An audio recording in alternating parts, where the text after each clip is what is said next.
নমস্কার, আমি অধ্যাপক শ্রী শিবাচার্য চলে এসেছি। আজকে আমি আলোচনা করব ব্রহ্মবৈবর্ত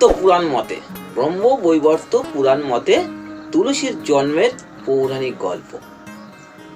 এটি আলোচনা আমি করব, তার আগে আপনাদের একটু স্মরণ করিয়ে দিই, যারা আমার চ্যানেলের প্রতিনিয়ত দর্শক, যারা আমার প্রোগ্রাম দেখতে ভালোবাসে, আমার প্রোগ্রাম দেখার জন্য আগ্রহী, তাদের কাছে অনুরোধ, একটা করে সাবস্ক্রাইব, লাইক এবং শেয়ার এবং ফলো করে রাখবেন। যারা সাবস্ক্রাইব করে রেখেছেন তারা তো অলরেডি প্রোগ্রামগুলো সব পরপর দেখতে পাচ্ছেন, আর যারা এখনো করেনি অবশ্যই একটা করে সাবস্ক্রাইব করে রাখবেন। তো আমি যেটা আলোচনা করছিলাম যে ব্রহ্মবৈবর্ত পুরাণ মতে তুলসীর জন্মের পৌরাণিক গল্প। শাস্ত্রকারদের মতে গোলকে শ্রীকৃষ্ণের প্রিয়া শ্রী রাধিকার সহচরী ছিলেন তুলসী। আর এই তুলসী এবং রাধিকা দুজনাই একে অপরের পরিপূরক, যার জন্যে শ্রী রাধিকা তুলসীকে অভিশাপ দিয়েছিলেন। কি অভিশাপ? মানব জন্মী রূপে জন্মগ্রহণ করার। এই অভিশাপের কথা শুনে তুলসী শ্রীকৃষ্ণের শরণাপন্ন হয় এবং শ্রীকৃষ্ণ সেখানে যখন শরণাপন্ন হয়, শ্রীকৃষ্ণ জানান তুলসীকে যে তিনি যদি মানবী হিসাবে জন্মগ্রহণ করেন তাহলে তিনি নারায়ণের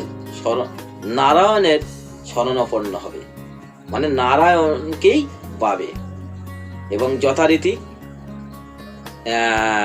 তুলসী রাজা ধর্মরাজ ও রানী, তার স্ত্রী রানী মাধবী দেবীর কন্যা রূপে জন্মগ্রহণ করেন এবং তার জন্মগ্রহণ করার পরে তার রূপের সৌন্দর্য লাবণ্যময়, অতি সুন্দর শিশু রূপে জন্মগ্রহণ করেন এবং রাজা ও রানীর ঘরে কন্যা রূপে ক্রমে পালিত হয়। এবং যখন যুবতী অবস্থা আসে তখন তিনি বনে গিয়ে তপস্যা করেন ব্রহ্মাকে পাওয়ার জন্য। ব্রহ্মার কাছে বর পাওয়ার জন্য তিনি তপস্যা করেন এবং তার তপস্যায় ধন্য হয়ে ব্রহ্মা তাকে আশীর্বাদ এবং বর প্রদান করেন এবং বর হিসাবে তুলসী নারায়ণকে স্বামী রূপে পাওয়ার কথা জানান। তখন ব্রহ্মা তাকে জানান যে তিনি নারায়ণকে পাবে যদি তিনি শঙ্খচূড়কে বিবাহ করেন। যথারীতি শঙ্খচূড়কে তিনি বিবাহ করেন এবং শঙ্খচূড় স্বর্গরাজ্য অধিকার হয়, মানে স্বর্গরাজ্যের অধিপতি হয়। এবার কালের নিমেষ যেটা হয় সেটা হবেই। যদি শঙ্খচূড়কে যদি না হারাতে পারেন তাহলে স্বর্গরাজ্য আর উদ্ধার হবে না। সেই ক্ষেত্রে স্বয়ং নারায়ণ কি করলেন? শঙ্খচূড়ের বেশ ধরে তুলসীর সতীত্ব হানি করেন। যদি তুলসীর সতীত্ব হানি না করেন তাহলে শঙ্খচূড়ের হাত থেকে স্বর্গরাজ্য উদ্ধার হবে না। সেই ক্ষেত্রে স্বয়ং নারায়ণ শঙ্খচূড়ের বেশ ধারণ করে কি করলেন? সেই তুলসীর সতীত্ব হানি করেন এবং সতীত্ব হানি করার পরে সেখানে শঙ্খচূড় প্রাণ যায়, মানে সেখানেই দেহত্যাগ করেন এবং তারপরেই স্বর্গরাজ্য উদ্ধার হয়। এ কথা কিন্তু তুলসী জানতে পারেন। জানার পরে নারায়ণকে অভিশাপ দেয়। কি অভিশাপ? পাষাণ হওয়ার, যার জন্য আমরা যেটাকে বলি শালগ্রাম শিলা, নারায়ণ শিলা বলে থাকি। এটাই কিন্তু এর কাহিনী, এটা তুলসীর অভিশাপে। এবং তুলসী কেঁদে পড়েন কার পায়ে? নারায়ণের পায়ে, যে তাকে উদ্ধার করতে। তিনি যে চান কাকে? তিনি চান নারায়ণকে। এটা তুলসী জানান। তখন নারায়ণ তাকে উপদেশ দেন যে তার এই দেহ ত্যাগ করতে হবে, তারপরে পূর্ণ জন্মে তিনি লক্ষ্মী রূপে তার কাছে পতিত হবে। তার জন্য দেখবেন তুলসী ছাড়া নারায়ণের কিন্তু পূজা হয় না। তুলসী দিয়েই, তুলসী বৃক্ষরূপেই কিন্তু জন্মগ্রহণ করেছিল। গণ্ডকী নদী ও কেশব ধাম হিসেবে বৃক্ষরূপে জন্মগ্রহণ করেন এই তুলসী। আর তুলসী যে জন্মগ্রহণ করেছিল, করার পরেই মানে বৃক্ষরূপেই জন্মগ্রহণ করেছিলেন, আর সেই বৃক্ষই কিন্তু নারায়ণকে ধরে রেখেছে।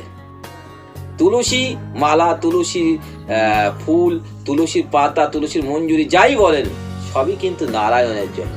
নারায়ণ ছাড়া তুলসী কিন্তু এক পা, মানে তুলসী ছাড়া নারায়ণ এক পা পতিত হয় না।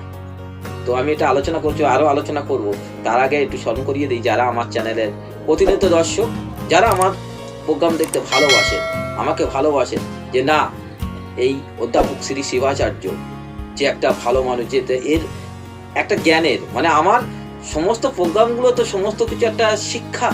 বিশেষ করে এটা একটা জ্যোতিষশাস্ত্র। জ্যোতিষশাস্ত্র হচ্ছে অগভীর সমুদ্র, এর কোনো নির্দিষ্ট তল নেই। যত এটা আলোচনা করা হয়, যত এটা নিয়ে পর্যালোচনা করা হয়, ততই তার গভীরে গিয়ে আরো জানতে ইচ্ছে হয়। তো প্রত্যেক মানুষের মধ্যে একটা লোভ থাকে। জ্যোতিষ শাস্ত্রটাই একটা প্রত্যেক মানুষের মধ্যে একটা লোভ। প্রত্যেক মানুষের একটা ইচ্ছা জাগে যে আমার ভাগ্যটা কেমন হবে, আমার দিনগুলো কেমন যাবে, আমার সন্তানের আদৌ উচ্চশিক্ষা হবে, আমার সন্তান কি শিক্ষিত হবে, আমাদের দাম্পত্য জীবন কি সুখের হবে। প্রত্যেকের মধ্যে এই আশাটুকু কিন্তু থাকে। তার জন্য জ্যোতিষ শাস্ত্রের প্রত্যেকের মধ্যে একটা শেখা আগ্রহী থাকে, এবং একজন জ্যোতিষী পারে সঠিক পথ দেখাতে। তো আমি এইটুকু বললাম যে আপনারা একটা করে সাবস্ক্রাইব, লাইক করে রাখবেন, যে পরবর্তী পর্বগুলো দেখার জন্য।